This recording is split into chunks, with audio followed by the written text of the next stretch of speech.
So I was trying to figure out what I wanted to do for this week's video, come up with a topic to talk about. And I've been doing this for, almost 14 years now, so I've talked about just about everything multiple times. Right?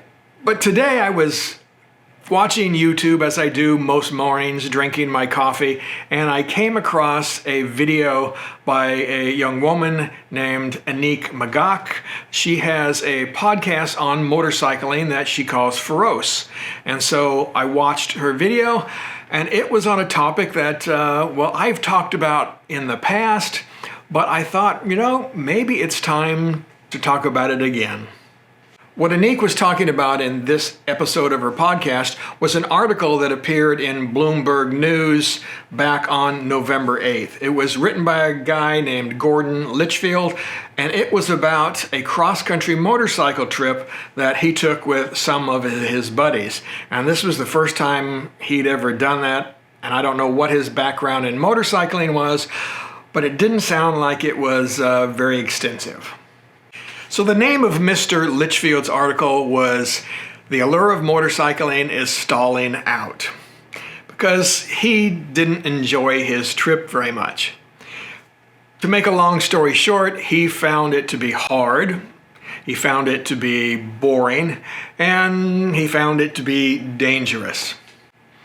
Right? And he goes through several examples of why he feels this way, along with examining the financial aspects of motorcycling and how it has failed to recover since the crash of 2007, as many industries have failed to do. RVing is still having a problem as well. Yes, both motorcycling, RVing, and several other outdoor-related industries, bicycling being another one, had these little bubbles that they went through during COVID, and their sales increased, but as soon as COVID was over, bam, everything crashed, and now those kind of industries are in trouble. And of course, that does include motorcycling. So Mr. Lichfield talked about those things as well. So as I was reading this article, I found it to reinforce things that I've talked about in the past, and things that at least I believe that are true. So I didn't see this as an attack on motorcycling or, a degradation of we motorcyclists. I thought it just was talking in real terms through this guy's experiences about what the motorcycle industry and the motorcycle culture is going to be facing in the upcoming few decades. Now, I'm not going to spend any time going over the numbers. I've done that before. You can go watch my other videos or read this article. I'll link to it. You will have to set up a free account on Bloomberg News if you want to read it, but it's worthwhile read. As I said, I found it to be very interesting, right? And I found it to point out what I think most people think about motorcycling. See, regardless of how much we love motorcycling and those of us who get out on the road and travel, how much we love to do that, that's not the case with most people, at least here in the United States. Right? We have a car culture. We have a comfort culture. Most people in our country want things to be easy. And motorcycling, especially if you're traveling, isn't easy, right? It's actually pretty hard. You are fighting things like boredom on the road. If you're, on the highway, you have to do a long stretch of interstate. It can get pretty monotonous. Or oftentimes, we're out there by ourselves and we have to enjoy being in our own heads, being our own company. So the people that are attracted to doing that are a special breed. Motorcycles make up about 3% of all registered vehicles here in the United States. And so we're a small minority of people who use vehicles to travel. And those of us who actually do get out and travel, ride cross country, we're an even smaller minority. The average motorcycle has about 2,000 miles, 3,000 miles put on it every year. So those of us who get out and ride 10 or 12,000 miles across country, well, said we are a very small minority.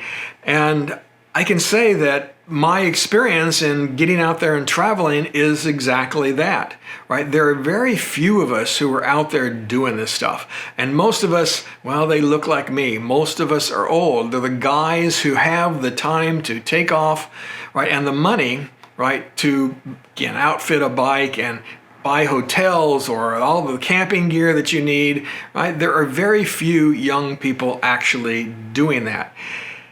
Even though it may look like there are more of them because you see them out there on YouTube, right? But the reality is that they're few and far between. I mean, think about it. It takes a little bit of a weirdo to want to jump on a motorcycle, right? Put on all this gear, right, that you have to wear as you're riding, and then fight the elements, fight rain, fight heat, fight cold, right? Fight the traffic, fight road, fight animals that might jump out in front of you, right? All of this takes kind of a little weird mentality. I mean, those of us who love to spend hours upon hours sitting on top of their motorcycle, well, we're a little strange, right? And personally, I like it that way. I don't want to be the average guy who wants to sit in his car and drive with air conditioning on with the windows rolled up, listening to music as I travel through beautiful country. I want to be surrounded and immersed in it. And that's why I ride a motorcycle. I think that's why all of us who travel ride motorcycles. We do it not because it's easy. We do it because it is hard, because it pushes us, right, to grow and to be better. It forces us to go inside, right, and do some soul searching. I know I do that every time I go out on a trip. So when Gideon Lichfield complains about his cross-country trip and how uncomfortable he was, I don't care, right? That's his experience, and it was true for him. But it's not true for all of us. But it does, I think, express very well what the motorcycle industry is facing in the next few generations. Right? In 15 years, we baby boomers are going to be gone. Right? I'm 65, so 15 years, I'll be 80 years old, and I'll be set in those last few years of my life, and I hope still riding, but there are going to be fewer and fewer of us. And in the millennial generation and then Gen Z, well, we don't have as many people who are taking up riding. We don't have as many of those kids who started off, riding motorcycles at a young age, or were at least exposed to it at a young age. Safety is a much higher concern for today's youth than it was for us. I was reading a book by Jonathan Haidt, right, called The Anxious Generation. And it's about the effect of social media on the youth of today. And he said this is something that started in about the 2010s, right, when we all got smartphones, right? And we all spend time now, myself included, scrolling through these things. I go to the gym and I see kids who just can't do anything without their cell phone. I mean, I don't take my cell phone most of the time into the gym. If I do, it's because I'm listening to a podcast or something while I'm working out. I never scroll through it and look at it. Most of the time I want it in the car because I want to be free from it while I'm working out. I get better workouts that way, right? And it forces me maybe to look at somebody, smile, and say hello, and maybe strike up a conversation, right? And most of these kids just don't do that. Right? They go and they sit on those machines for a couple of seconds, and then they spend 5 minutes scrolling on their phone before they do another set. So this is the world that motorcycle manufacturers are facing, right? It's people who grew up rather than playing with each other, as Jonathan Haidt says. It was the end of the play-based childhood and the start of the virtual or phone-based childhood. So we have a bunch of people who have grown up in this virtual reality, right, of cell phones and of the internet and of social media, and not so much in the real world of interacting with each other, of trying different things, of trying challenging things. So how does the motorcycle industry or any industry reach those people, right? Is it by doing the same things that they've done year after year after year to appeal to my generation, right? I mean, how many guys out there are really wanting to emulate, a badass biker anymore, right? I mean, we wanted to do it when we were kids and, as we got older, right? We wanted to emulate that cowboy who jumps on his bike and rides across the country, right? But most kids nowadays aren't interested in that. So how do we reach them? I don't know. But sure, I know that the motorcycle industry has not figured it out.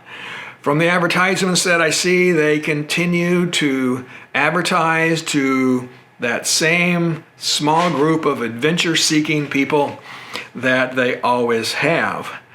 And there's getting to be fewer and fewer of us.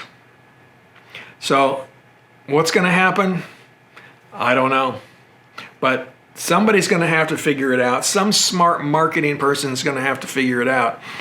Or said the industry will be in trouble over the next few decades. All right, guys, let me know what you think about all of this down in the comments. And of course, have a Merry Christmas, because that's coming up pretty soon. And keep squeezing your lemon.